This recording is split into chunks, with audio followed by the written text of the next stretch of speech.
Okay dol, maayong buntag, maayong udto kung asa matakaron no, wala na ni intro no. So kung makaagi ni nga video sa inyong YouTube no, paki-subscribe, paki-share na lang sad. So naata karon dinhi sa may Maa flyover no, dinhi sa may Davao City.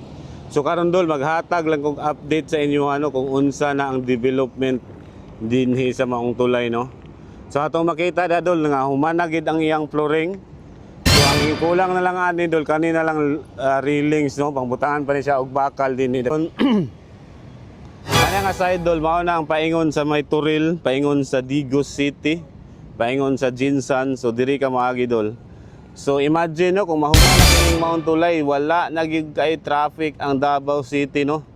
Tungod kay ang Davao City manggod grabe na kay ka traffic tungod kay daghan na kayo og mga tao dinhi sa tuwa sa Davao City. So grabe dol, dili basta-basta dol, solid kina sa dol oh. Yun. So naagita dili sa may ibabaw gid mismo no. So kana may gas mo na sa nga area. Unya kini nga area diri mao ni ang paingon sa magtuod area no. Yun kana. Nya kani paingon ni sa Panabo. Paingon og downtown area buhangin. Paingon sa may airport. So karon naata diri sa may imabaw na bahin. So mo na ang may gas. So nasa ilalom ang mga sakyanan. So nakakita sa taas dol, dili basta-basta dol. Yon, solid guys la diri oh. Dili ni sa basta-basta dol. So opportunity na pud kayo nga nakasaka ta dinhing dapitan no. Makahatag ta og update sa inyong tanan.